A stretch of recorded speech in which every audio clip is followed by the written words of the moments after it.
Pessoal, no vídeo de hoje a gente vai falar sobre um dos termos mais importantes aí na elétrica, na instalação elétrica, que construtores, pessoal que trabalha aí com obra ou com projeto, precisam saber, e a galera que trabalha diretamente com elétrica aí que precisa saber mesmo. Vamos falar sobre três termos: corrente elétrica, tensão elétrica e potência elétrica, e você nunca mais vai se confundir.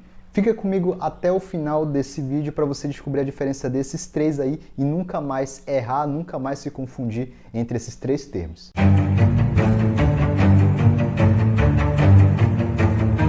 Mas antes de mais nada, não se esqueça de se inscrever aqui no nosso canal. Aperta aqui no botão inscreva-se que está aqui embaixo. Já curte esse vídeo, ativa o sininho aqui para o YouTube te notificar dos novos vídeos que a gente for lançar aqui, você ser o primeiro a saber, e ajuda a gente aqui, faz tudo isso. Inscreva-se, curte, ativa o sininho agora que você já fez, eu espero.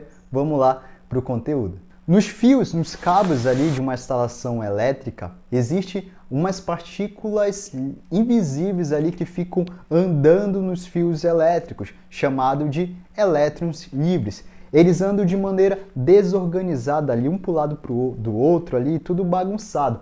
Para que esses elétrons eles fiquem de maneira organizada, para que eles fiquem em ordem, precisa de uma força, precisa de alguma coisa ali, de uma força para que eles andem de maneira organizada ali, em ordem.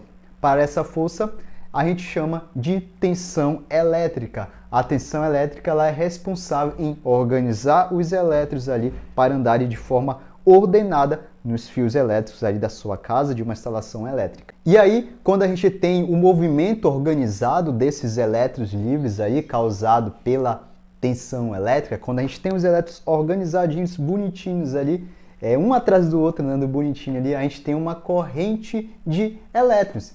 Essa corrente de elétrons é chamada de corrente elétrica. Então, a gente pode dizer que a tensão elétrica é a força que impulsiona ali os elétrons livres, que faz eles andar de forma ordenada, que faz os elétrons livres transformarem em corrente de elétrons, que é a corrente elétrica. Então a tensão elétrica ela é responsável em organizar os elétrons livres.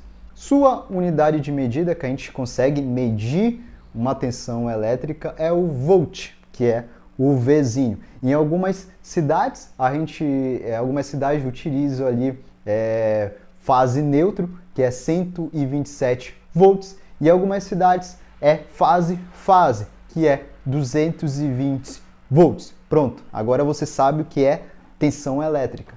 E aí a gente pode dizer, né, que a corrente elétrica é o movimento ordenado dos elétrons livres, é o movimento organizado ali dos elétrons livres. A unidade de medida que a gente utiliza, né, para medir a quantidade de corrente, a quantidade de elétrons livres que está passando em um circuito é o ampere, que é o Azinho.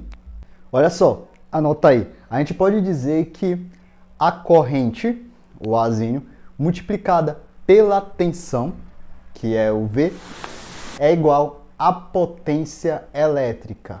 Mas o que é potência elétrica? Guarda aí. Essa fórmula que eu acabei de falar, corrente vezes tensão, ela é importante para a gente não sobrecarregar, não causar um curto-circuito quando a gente for fazer uma instalação de um aparelho. A gente também utiliza essa fórmula simples para fazer dimensionamento de condutores ali, de tomadas e tal, para a gente não sobrecarregar ali uma instalação, não ter uma instalação mal dimensionada.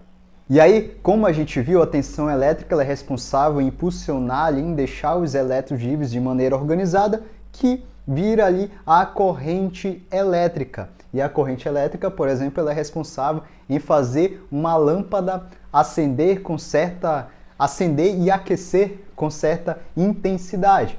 E essa intensidade é nada mais e nada menos do que a potência elétrica, que foi transformada em potência luminosa, que a lâmpada acendeu, e potência térmica, que a lâmpada aqueceu. Então, a gente pode definir que a potência elétrica é a capacidade de um aparelho em solicitar energia elétrica e transformá-la ali, ou maior ou menor tempo, em outro tipo de energia. A gente também pode afirmar que a potência elétrica ela não vive sem a corrente e a tensão elétrica. A gente pode confirmar isso, né? Provar isso no exemplo da lâmpada que eu dei. Se a gente diminuir a tensão elétrica de um circuito de uma lâmpada, essa lâmpada ela brilhará menos e também vai aquecer menos.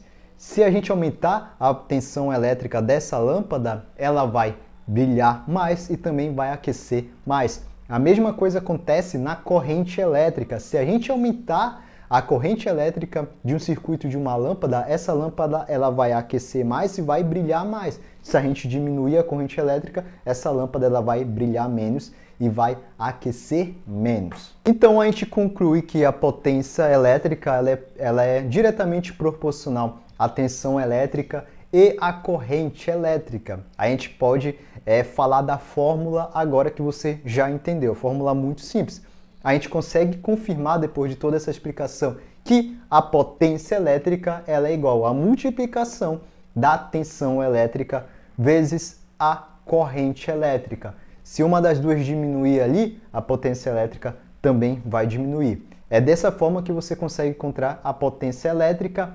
No entanto, na maioria das vezes, né, a potência elétrica de um aparelho vem no próprio aparelho, informando ali qual é a potência daquele aparelho, quanto que aquele aparelho vai puxar da sua energia, de quanto ele vai solicitar da sua energia elétrica, da corrente, da tensão ali naquele circuito, daquele aparelho. Então, a gente também pode concluir que um aparelho de maior potência ele consome muito mais energia do que um aparelho de menor potência. Por exemplo, se você tem um secador de cabelo de 1000 watts, essa é a potência dele, e outro secador de cabelo de 600 watts, se você colocar na tomada e usar ali ao mesmo tempo esses dois aparelhos, o de 1000 watts vai consumir muito mais energia do que o de 600 watts. Só que ele vai secar seu cabelo de uma maneira muito mais rápida, até porque a potência dele é maior. A energia elétrica dele, ele vai puxar mais energia elétrica para transformar em energia ali para aquecer o seu cabelo, né? Então, ele vai te atender muito mais rápido. Assim como se você tem uma lâmpada de 100 watts e outra de 60 watts, a de 100 watts ela vai iluminar muito mais do que a de 60, porque a energia elétrica solicitada ali vai ser muito maior. Logo, a energia elétrica vai ser transformada em energia luminosa e vai ser maior, essa luminosidade vai ser maior ali. Então, os aparelhos de maior potência consomem mais energia, só que eles vão te atender de uma maneira melhor. Então, pessoal, o conteúdo de hoje foi esse. Eu espero muito que você tenha aproveitado esse conteúdo, que você tenha gostado, que você tenha entendido tudo. Eu quero que você deixe aqui o seu comentário, a sua opinião sobre esse vídeo. Se ficou alguma dúvida, pode perguntar aqui, que a gente está respondendo tudo. E se inscreve aqui no canal, ativa o sininho e curte aqui o vídeo. Eu te espero, obviamente, no próximo conteúdo. Tchau!